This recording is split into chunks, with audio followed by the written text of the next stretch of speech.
Trying to hear you. Go ahead. Your screen is still I can't hear not you. visible. Speaker off. Yeah, your Let's screen is see. not visible. How do I do this? How do I do this?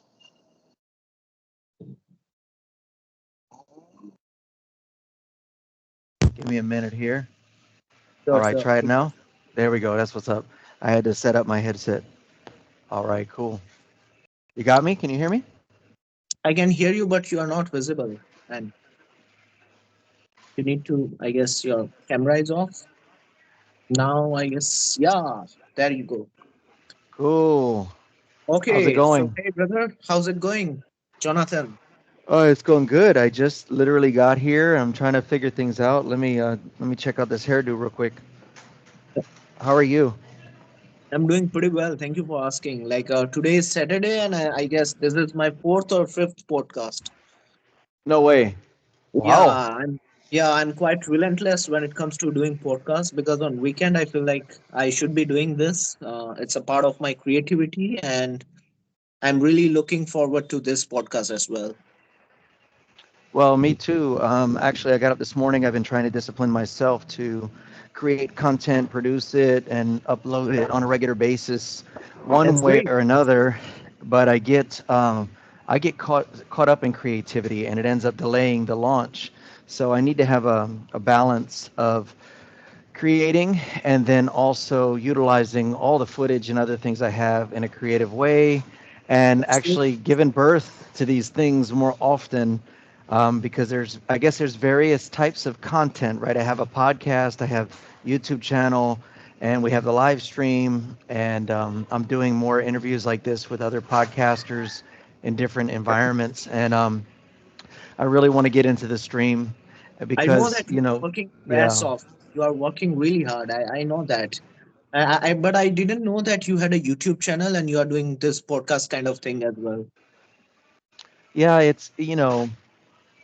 I need to find someone who has the same type of passion and fulfillment in production.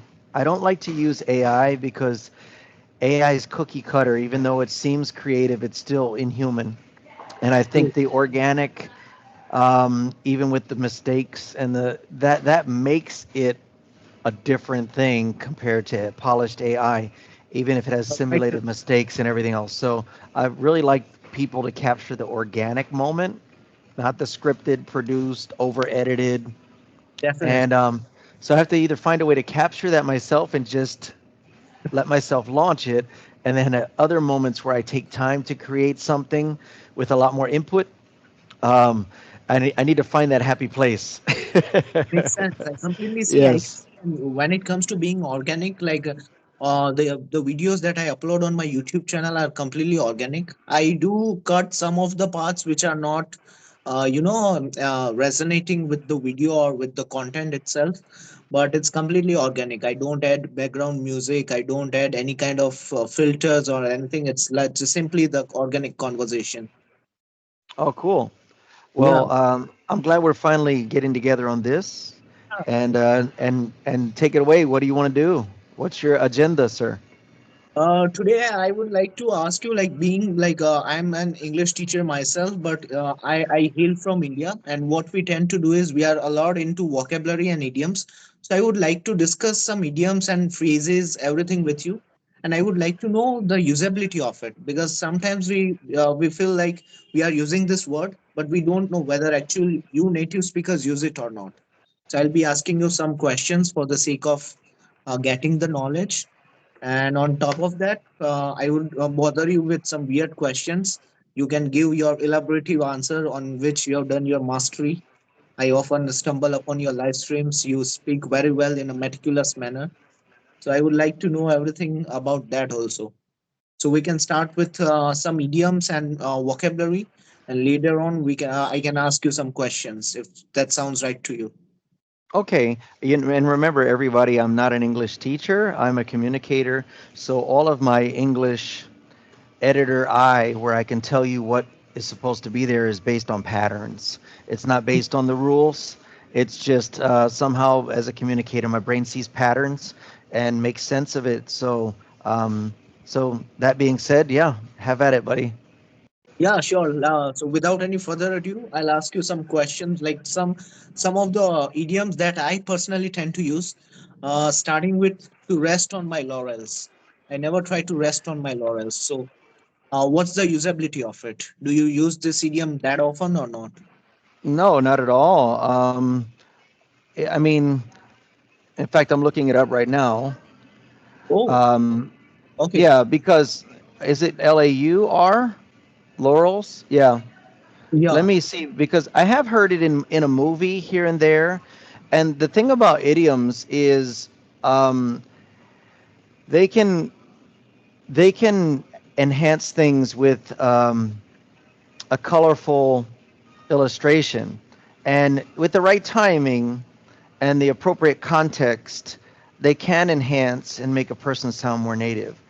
yeah. But I will say this though, that we overuse slang and idioms, and our English is quite sloppy, and it's getting worse. So to speak proper English, even with an accent, if you are speaking properly, I would say to the point of considering not using contractions, like say will not instead of won't. This will give the listener the impression that you are intelligent and capable. Hmm. If you speak with slang and sloppy English, or you misuse an idiom, it can have the opposite effect. And if you're trying to embrace or take advantage of a first impression, which would be wise, then you should eliminate these things, because people who speak slang or sloppy English are going to understand your proper English. You're not going to lose them.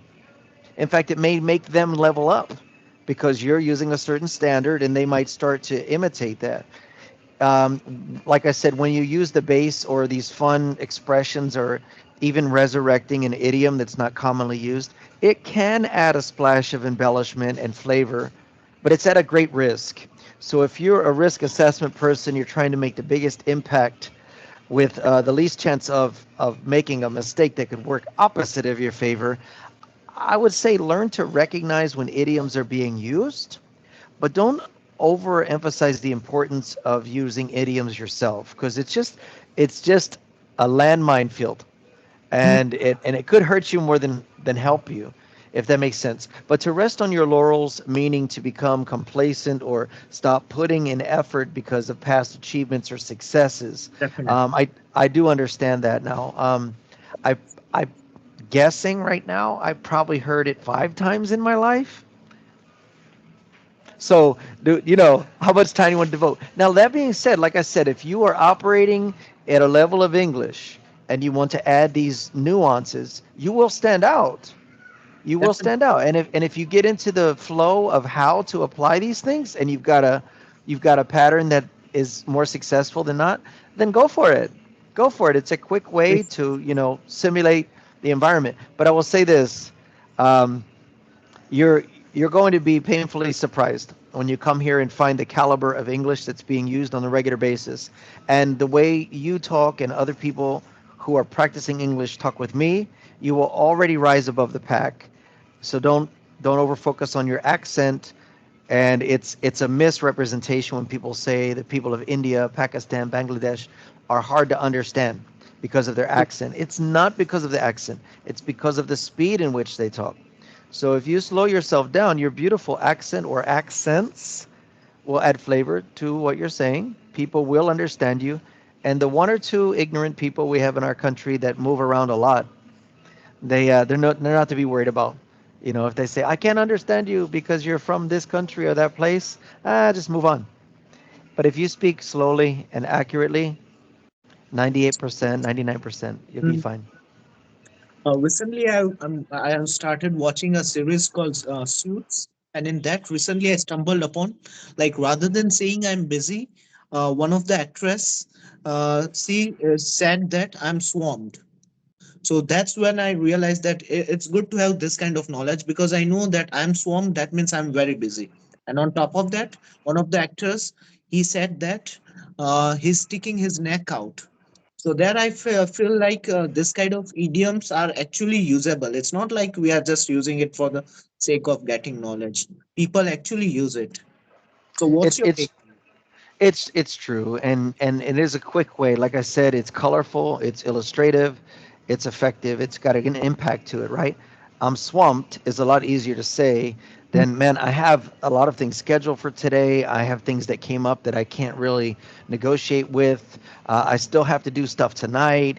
I'm not even sure if I can, all of that is Yeah, a lot of filler. But if you're like, bro, um, I'm swamped today, can we do it tomorrow? Done deal, right? Right. So you're right. Some of those more concise idioms are easy to understand, easy to use, no big deal. Resting on my laurels, that one's going to miss more than it's going to hit, just because of how we've degraded. If you say Mm, that 40 years ago, people would pick up on it because it was probably in exactly. better circulation then. But we Mhm. have minimized the use of our English. That's why we have maximized misunderstandings and offenses are on the rise because people don't take the time. Communication is different than talking. So, communication, the reason I introduce myself as a communicator is because my system, by design, through evolution, through my parents and such, has become one that is very concerned about how you understand me and that we make a strong connection, not just about speaking properly, and I hope you get it.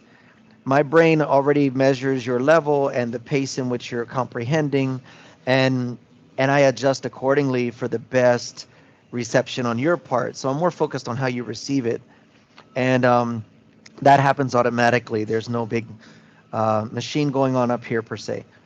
So communication, I'm very concerned with what you say and what you're saying right now without words versus talkers are just waiting for the next chance to talk. They're not even really hearing what you're saying. They don't care. They're really kind of self-absorbed, one-way streets.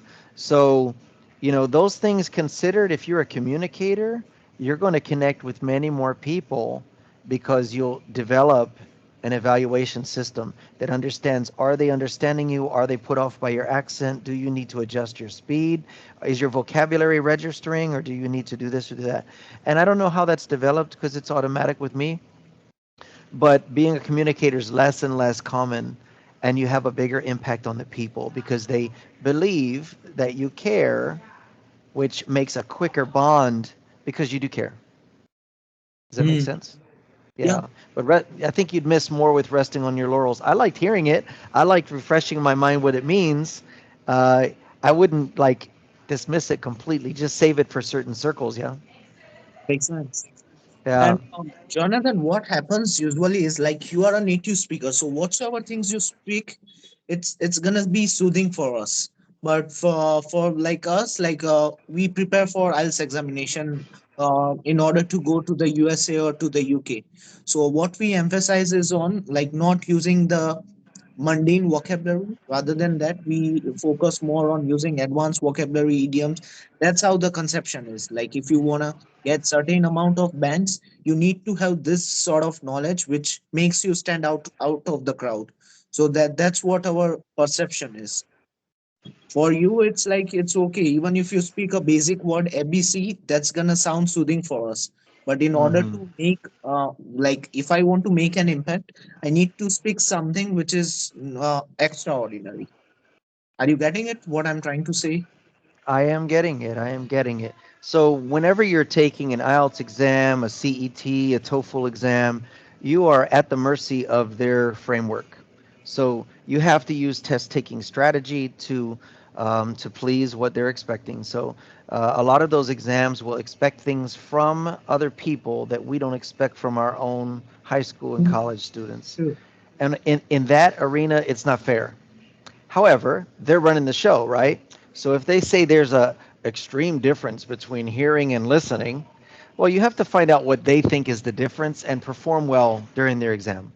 But in reality, those things are interchangeable almost all the time in our language. We don't even think about it being different between listening and hearing. That's just one example.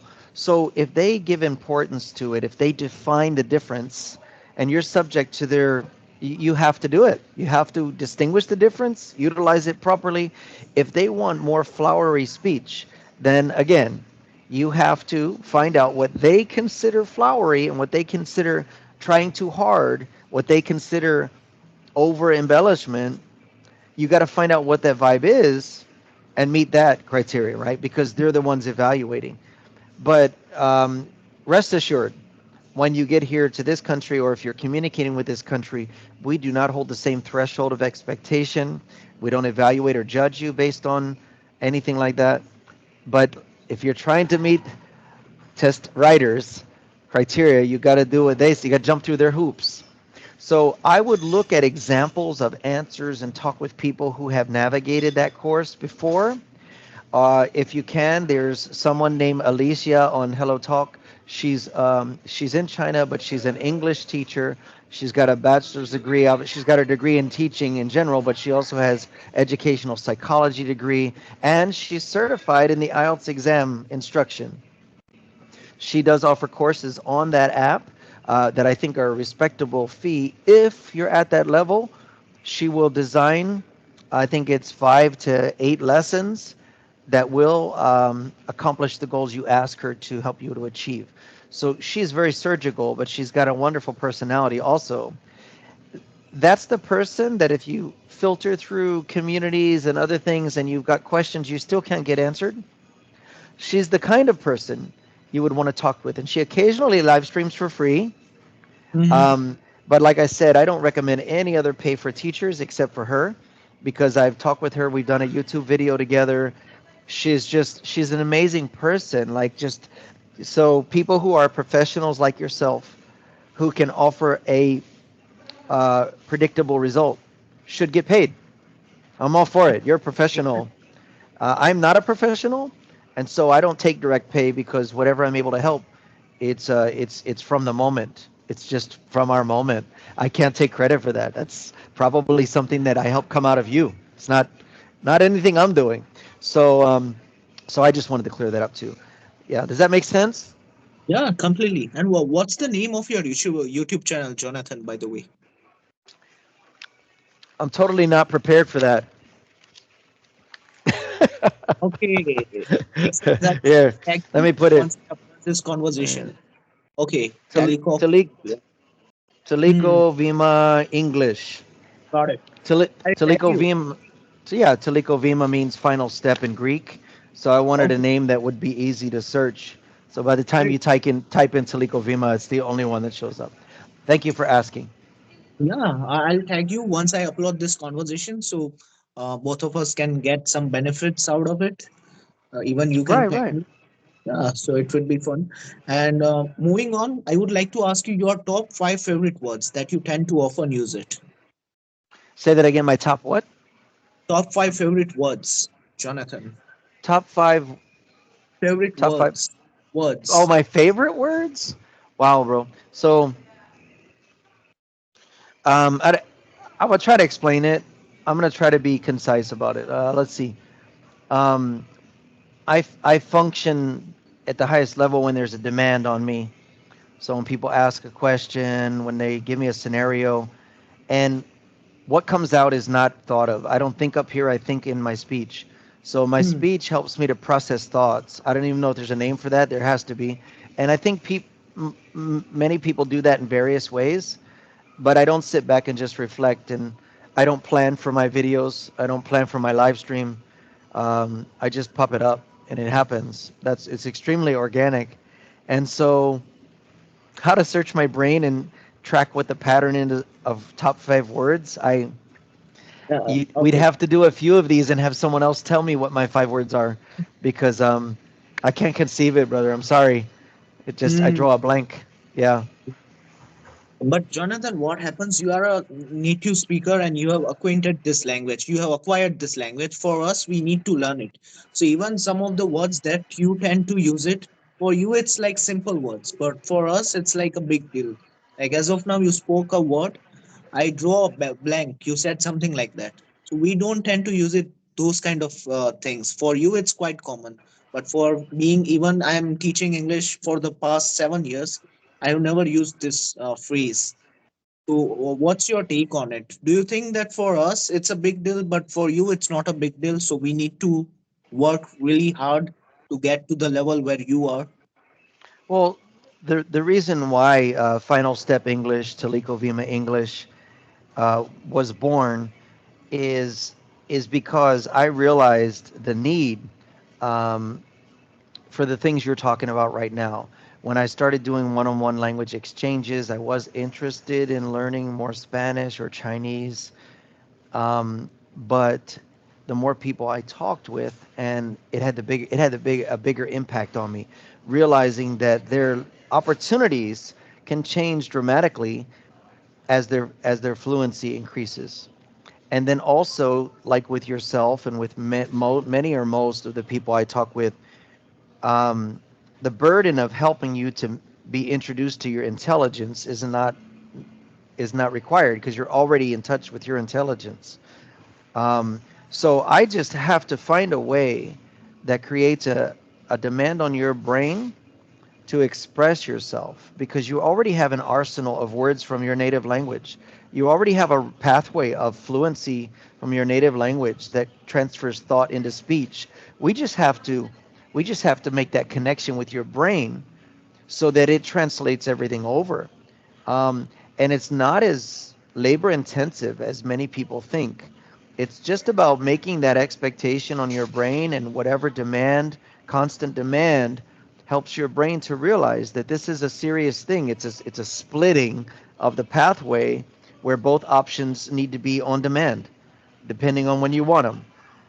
And I think though it takes physically 3 to 5 years for a neurological pathway to be developed and established in our brains, I really think fluency can be inspired by that demand in a relatively short way.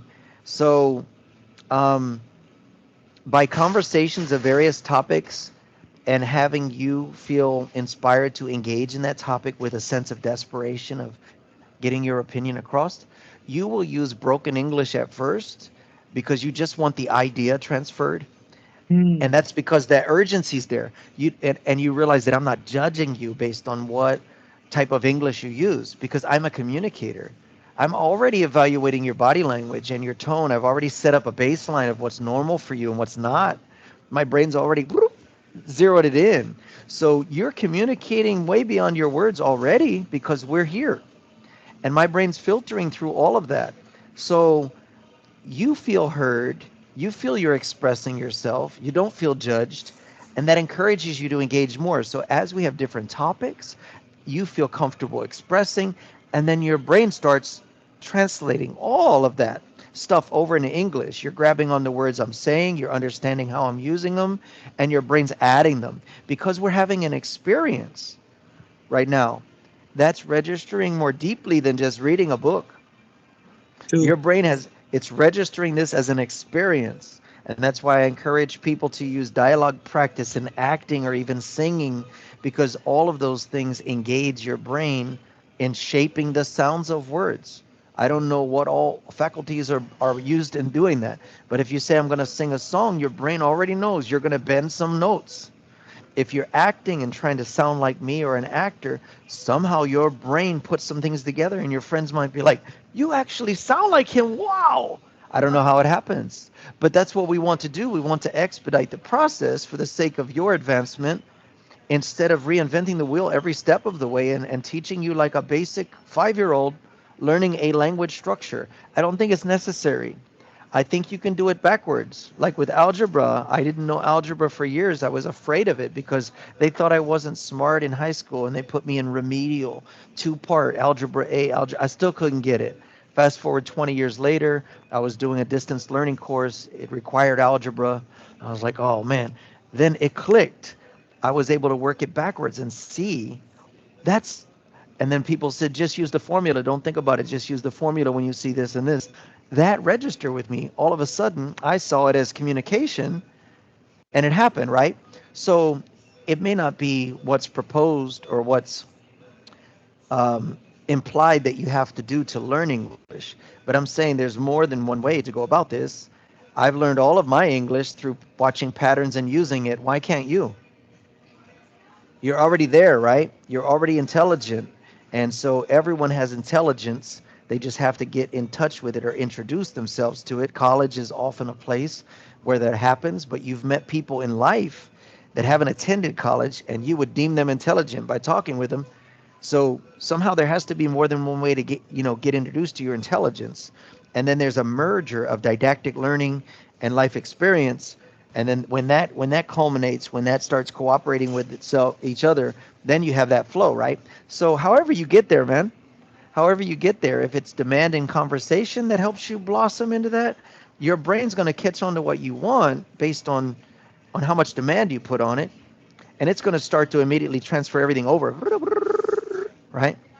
So anyway, I hope that makes sense, and also Completely. excuses me for not sharing with you my 5 top words I use. I have no idea. I have no idea what words I'm using.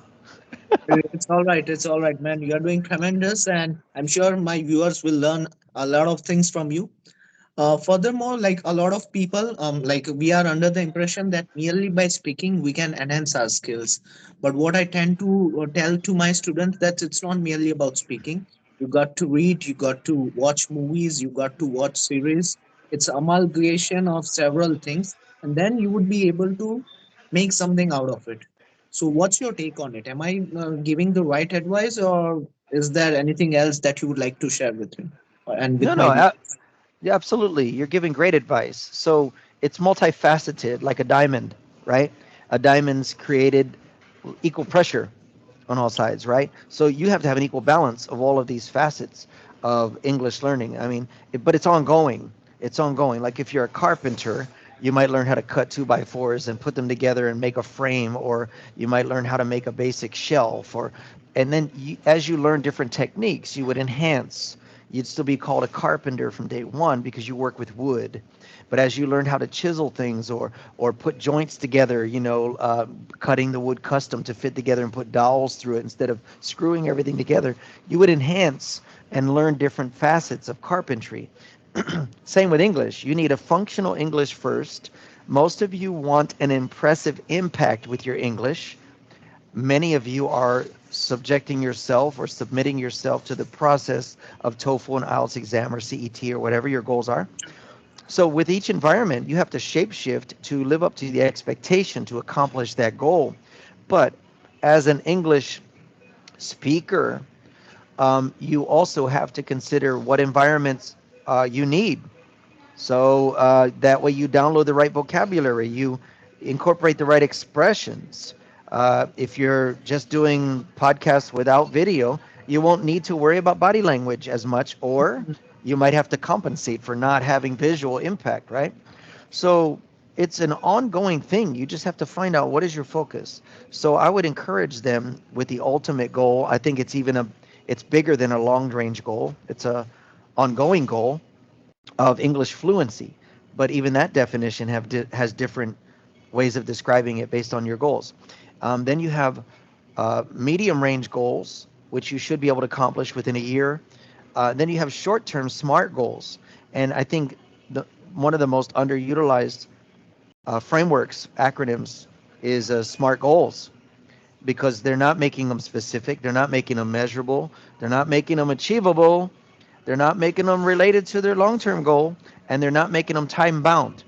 So they have no way of measuring or knowing if what they're doing is working, right? They're not specific, so they're all over the place. They have no focus. The sun is diffuse, but if you bring it to a focus, you might be able to light some leaves on fire. If you bring Hmm. it to a more intense focus, you can cut through steel. So it really depends on your level of focus and what Okay. your goals are. If you're not evaluating those, and especially if you're not achieving them or don't feel like you're achieving them, you're going to drain your drive, right? Because you don't feel like you're getting anywhere. The wheels are spinning. You're working hard. You're sacrificing. You're away from your family. You're spending money. You're investing time. You're losing sleep. And you're not even having something to measure. You're not even feeling like you're making achievements, and you're not celebrating those achievements. So I think the SMART goal acronym is incredibly useful and underutilized in making sure you're on a pathway, that you are achieving things, that you are heading towards your final goal. And so with that acronym and that in place, you can see where you're going. You can reevaluate and reprioritize and reshape your learning process based on your next goal. So your focus for the IELTS exam is going to be different than your focus on a job interview. True. Makes Right. You know sense. what I mean? I mean, you have to be able to. So I think you're a wonderful teacher for uh, for helping people with the full frame of learning English, right?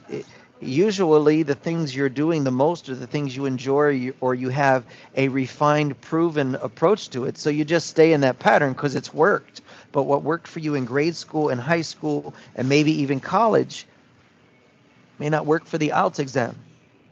You Hmm. have to be willing to change. And it takes longer when you change at first because it's something new. It's like exercising. For I was trying to be a big guy because I had a skinny frame when I was a young man. And so I was doing everything to become a bigger person.